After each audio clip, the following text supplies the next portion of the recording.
보통 상간소송을 하겠다는 연락을 받거나 곧바로 소장을 받게 되면 일단은 당황하게 되죠. 소송하겠다는데 어떡하면 좋지? 이러다가 문제가 커지는 거 아닐까? 그러다가 실수를 하고 해서는 안 될 말을 해버리고 문제가 그렇게 더 커지는 경우가 정말 많은데요. 사실 이게 소송이 진행된다고 해서 무조건 내가 위자료를 다 내야 되는 것도 아닙니다. 사안에 따라서 소송 자체를 기각시킬 수도 있거든요. 그 기각시킬 수 있는 경우가 어떤 경우인지 제가 실제로 진행했던 사례들을 바탕으로 설명드려 보겠습니다. 아마 마지막에 설명드릴 사례는 진짜 다들 못 들어보셨을 겁니다.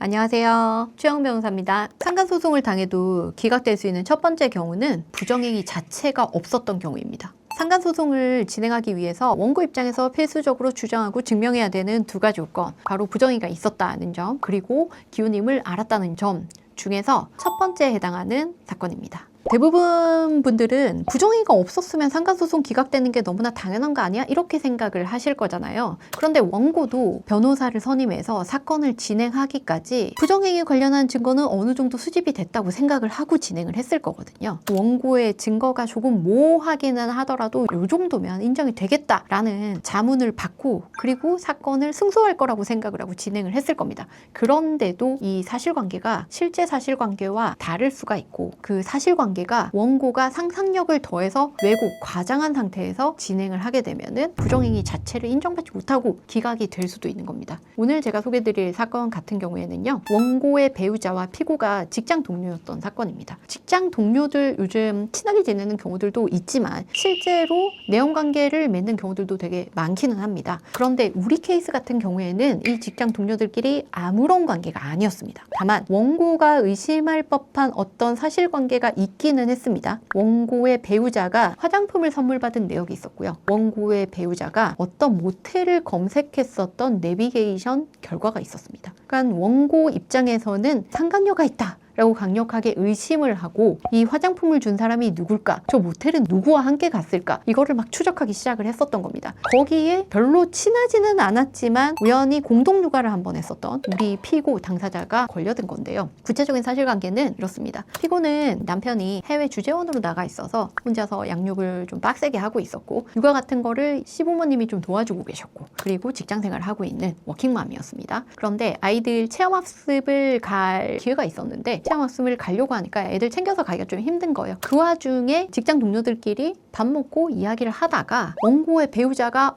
나도 우리 애들 체험학습 이번에 데리고 가야 되는데 라고 이야기를 해서 그러면 여기 같이 갑시다 라고 이야기가 된 거였어요. 원고의 배우자가 이제 자신의 자녀들을 데리고 차를 가지고 피고와 피고의 아이들을 픽업해가지고 같이 체험학습을 갔다가 온 그런 사례였습니다. 그 외에는 원고의 배우자와 피고의 어떤 접점이 크게 있지는 않았습니다. 두 사람 사이에 연락이 잦았다. 주말에도 전화를 많이 하더라. 이런 내역이 있었는데 그건 이 직역의 특수성상 주말에 근무를 했었던 사실관계가 있었고 그리고 카톡 내용이나 이런 것들도 잦았는데 우리 의뢰인이 모든 카톡 내용을 다 가지고 있었고 그 카톡 내용을 전부 제출해도 아무런 문제가 없을 정도로 모든 건 업무와 관련된 내용이었습니다. 그래서 원고 쪽에서는 그 카톡 로그 기록 그리고 통신 내역, 그 발신 내역이랑 주말에 아니면 늦은 시간에 새벽 시간에 막 이렇게 연락한 내용들 이걸 다 의심하는 부정행위 관련 증거다. 카톡을 이렇게 많이 했더라 라고 제출을 했지만 우리가 그에 반대되는 증거로 카톡 내용 전부를 다 캡처해서 제출을 했고 다 일 관련한 내용들이었습니다. 그리고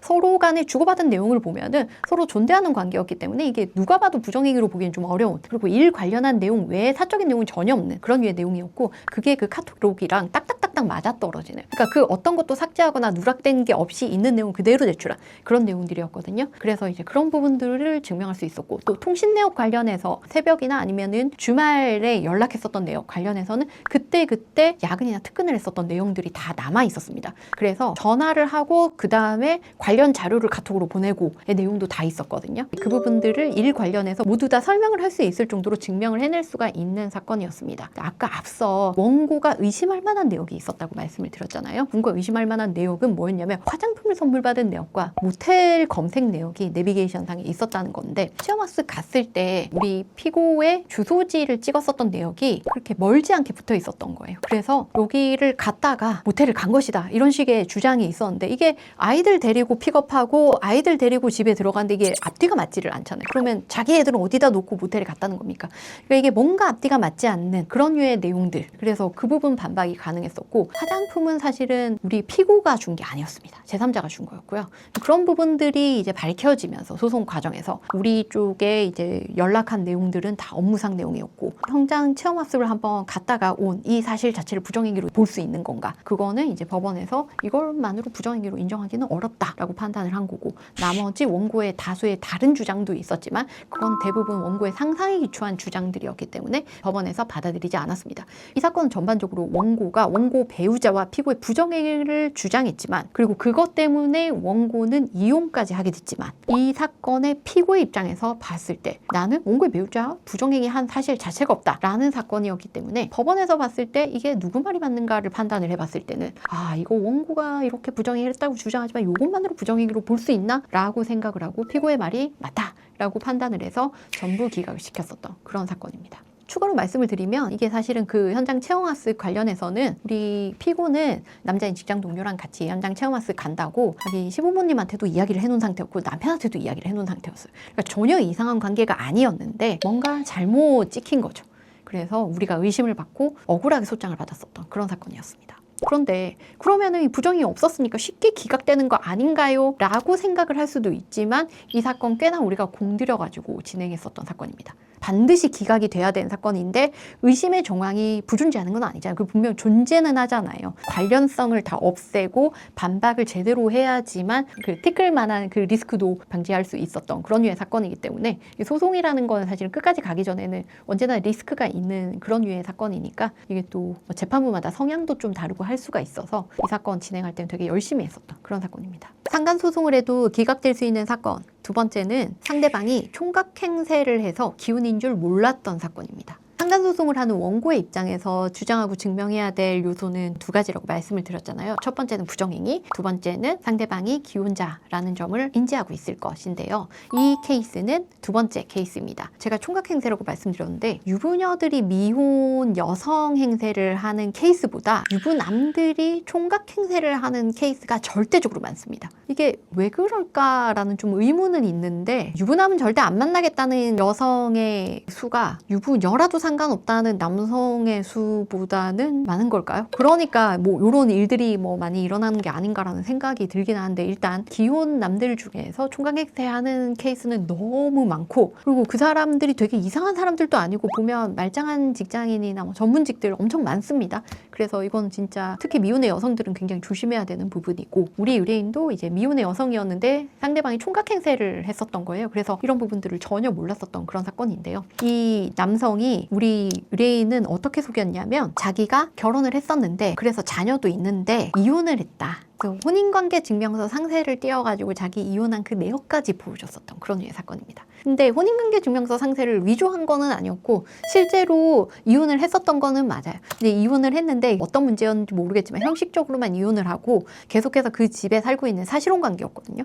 근데 우리 의뢰인 입장에서는 그런 건 전혀 알지 못했고 그냥 이 사람이 이혼했는데 아이를 키우고 있구나 정도로만 생각을 하고 만났었던 그런 사건이었습니다. 그런데 우리 의뢰인 입장에서는 이 남자가 자녀를 키우고 있고 가끔 자녀 면접 교섭해 줘야 되니까 전 배우자를 만나고 있고 이렇게만 생각을 했었던 거지. 이 사람이 자기를 속인다고는 생각을 못 했었던 거고 그런데 이제 상대방 원고 입장에서는 아니 이 남자가 결혼했었던 거 알고 애 있는 거 알고 애 키우는 거 알고 그러면은 뭐 내 존재 당연히 알고 있는 거 아니야? 라고 생각을 해서 소송을 했었던 그런 류의 사건이었죠. 그 사건 중간에 이 부부가 사실혼까지 이제 완전 파탄이 돼가지고 진짜 이혼을 했습니다. 그랬었던 사건인데 사건에서 이제 처음에 원고가 우리 의뢰인한테 연락이 왔었고 우리 의뢰인이 이제 무대응으로 하다가 소장을 받았는데 그리고 나서 이 남자 쪽에 이 소장 받았다고 연락을 했어요. 당연히 연락을 할 법하죠. 이제 피고 입장에서는 이 소송 뭐냐? 내가 왜 이런 일까지 당해야 돼? 너가 날 속여가지고 이런 말이 나올 법하잖아요. 그랬더니 이제 남자 쪽에서 미안하다라고 하면서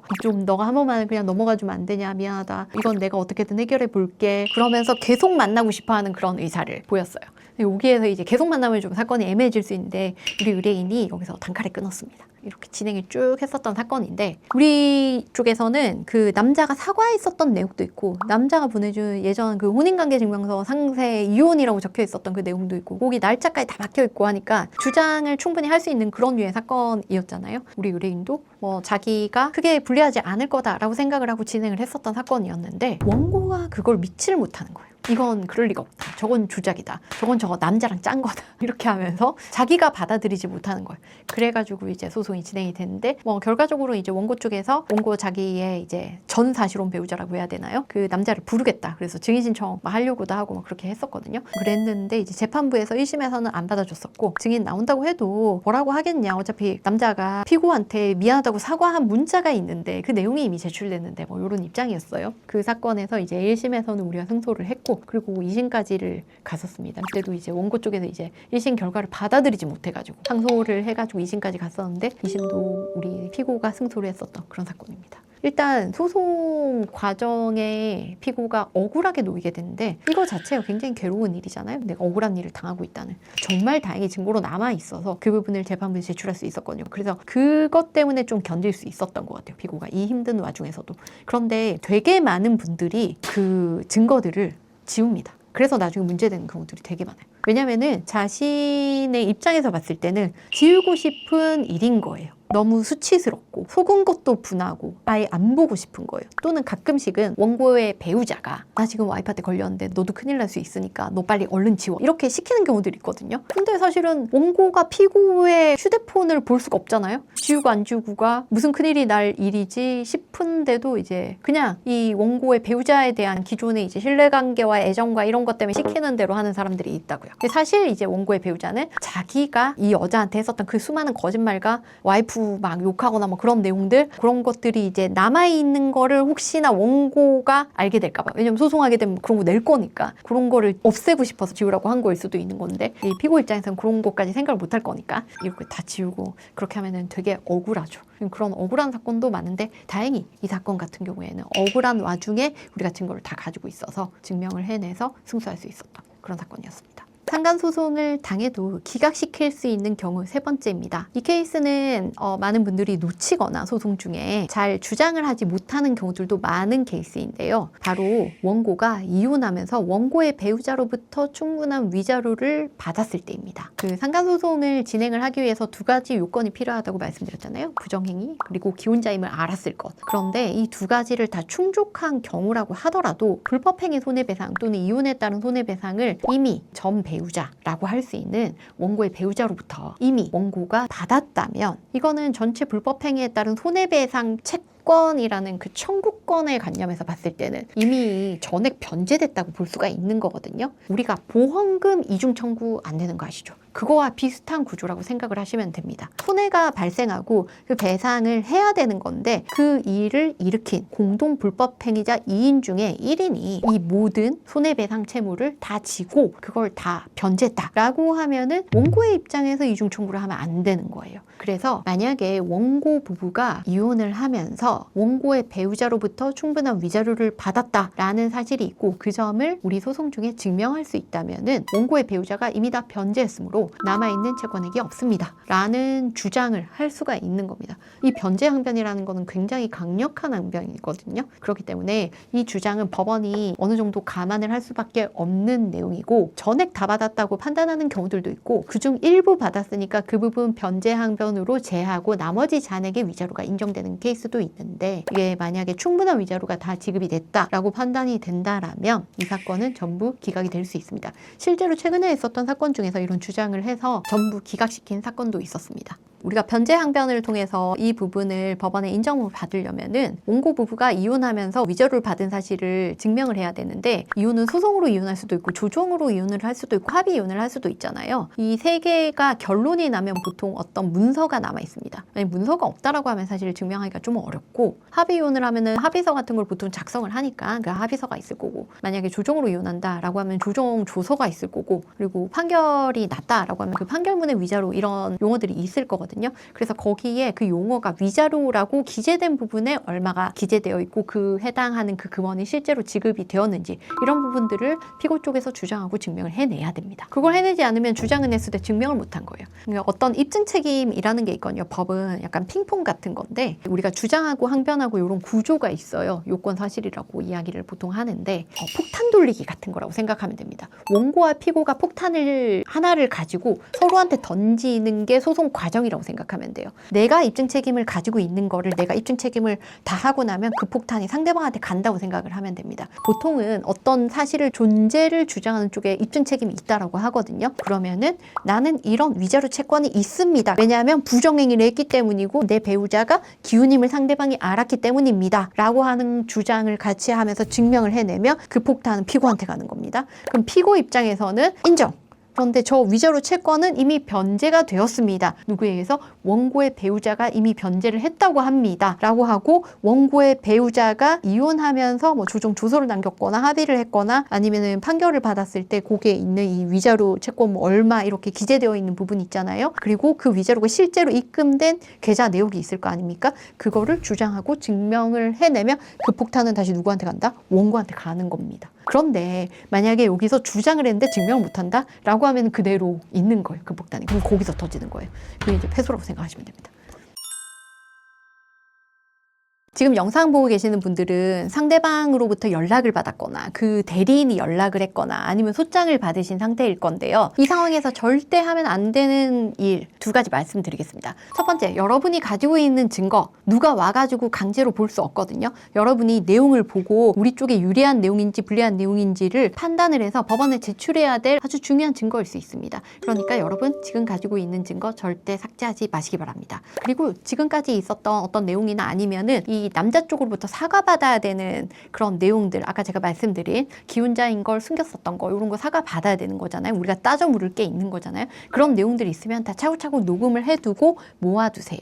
앞에서 말씀드렸던 기각시킬 수 있었던 그 사건들은 다 피고 입장에서 해당 증거를 가지고 있었고 모아놨기 때문에 그 증거를 재판부에 제출할 수 있었고 그래서 우리가 승소할 수 있었던 겁니다. 두 번째, 절대 하면 안 되는 일 중 하나인데요. 없었던 일을 대충 좋게 넘어가기 위해서 각서 써주는 거, 이거 하면 절대 안 됩니다. 여러분, 각서라는 게 여러분에 대한 상간소송에서 가장 첫 번째 증거로 제출되는 경우가 정말 빈번합니다. 여러분이 어떤 문서에 이유 없이 쓸 리가 없잖아요. 법원에서는 그렇게 봅니다. 우리가 한글을 모르지 않는데 그 내용 왜 써줬냐? 그 내용 쓴 건 너가 그 내용 인정하기 때문이 아니냐라고 생각합니다. 그리고 여러분, 함부로 미안하다고 이야기하는 거. 내가 그런 의도는 없었는데 기분이 나쁘셨다면 미안해요. 이거 좀 애매하죠. 이거를 그냥 미안하다라고 퉁칠 수도 있는 거잖아요. 그럼 미안한 건 이유가 있으니까 미안한 거 아닙니까? 라고 할 수 있는 거거든요. 그거 가지고 증거다 라고 소송을 걸어올 수도 있는 겁니다. 앞서 말씀드린 우리 의뢰인들 사건이 결국은 상대방의 소송에 대해서 대응을 잘해서 우리가 승소를 하기는 했지만 사실은 이런 일 안 겪었으면 더 좋았겠죠. 그러니까 여러분이 1번, 2번에 해당하는 그런 케이스다 라고 하면은 섣불리 상대방한테 미안하다고 사과하는 거, 이건 정말 주의하셔야 됩니다. 문제되고 오히려 분쟁의 여지를 더 크게 만들 수 있으니 이런 것도 하지 마시기 바랍니다. 물론 지금 상간소송을 당할 수 있는 상황이면 굉장히 당황스럽고 무서울 수 있는데요. 제가 앞에서 설명드린 두 가지 케이스 잘 생각해 보시고 관련 증거 다 가지고 계시고 함부로 어떤 없었던 사실을 인정하거나 사과하거나 하지 마시고 이런 부분들 주의하시면은 잘 대응해서 소송을 승소할 수 있으니 이 부분들 참고하시기 바랍니다. 이상 최영은 변호사였습니다. 감사합니다.